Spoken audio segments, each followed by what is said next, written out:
सहनाववतु सहनौ भुनक्तु सवीर्यं कर्वावहै तेजस्विनावधीतमस्तु मा विद्विषावहै। ओम शांति शांति शांति। हरि ओम। तो पिछले श्लोक में भगवान ने वाणी के तप के बारे में बताया, उसके पिछले श्लोक में भगवान ने शारीरिक तप के बारे में बताया। अब बताते हैं मानसिक तप के लक्षण। मानसिक तप क्या होता है? तो वे कहते हैं मनः प्रसादः सौम्यत्वं मौनम आत्म विनिग्रह भाव संशुद्धि इति एतत् तपः मानसम उच्यते। तो कहते हैं मनः प्रसादः सौम्यत्वम, तो मन की प्रसन्नता, मन का प्रसन्नता या मन का प्रसाद, मन को मिलने वाला प्रसाद। प्रसाद का अर्थ, प्रसाद के अर्थ कई हैं, उनमें से एक अर्थ है प्रसन्नता का और एक अर्थ है स्पष्टि का, या फिर बात को सही प्रकार से समझने का। तो मनः प्रसाद का अर्थ है कि मन जब यहाँ पर मन को शांत ऐसी स्थिति में पहुंच जाए कि मन उद्वेलित नहीं हो, इधर उधर भाग नहीं रहा हो, तो इसीलिए भगवान कहते हैं मनः प्रसादा सौम्यत्वम। सौम्यत्वम मतलब मन शांत हो जाए, मन प्रसन्न हो जाए, शांत हो जाए। मौनम, मन अगर मौन है इसका मतलब क्या हुआ? कुछ कह नहीं रहा है। और अगर कुछ कह नहीं रहा तो क्या हुआ?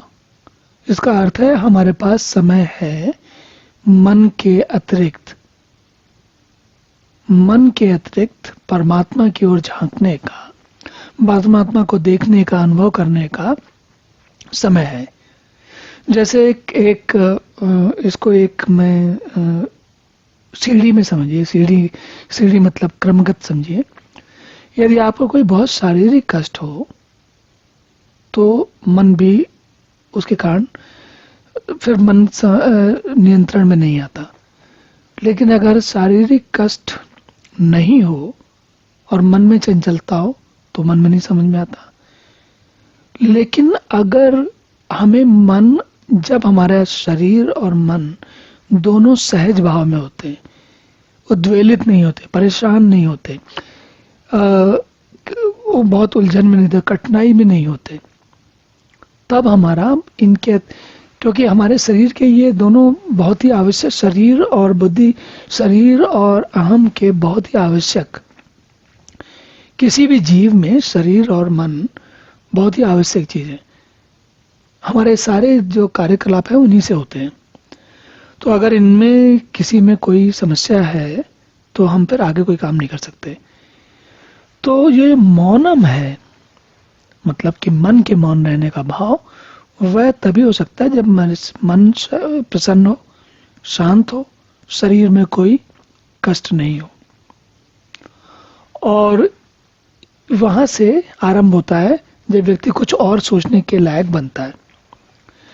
अब भगवान कहते हैं उसके आगे आत्म विनिग्रह, मन का निग्रह, मतलब खुद का जो मन का विनिग्रह, मतलब मन का शांति या मौन तो एक परिस्थिति है, लेकिन मन अगर किसी चीज में लगा हुआ है तो कभी कभी ऐसा हो सकता है कि मन आपका अशांत नहीं हो और मौन भी नहीं हो, लगा हुआ है किसी चीज में, बहुत ज्यादा जोर से लगा हुआ है, बिजी है। तो भगवान कह रहे हैं मन का निग्रह मतलब किसी और चीज में लगा नहीं होना चाहिए।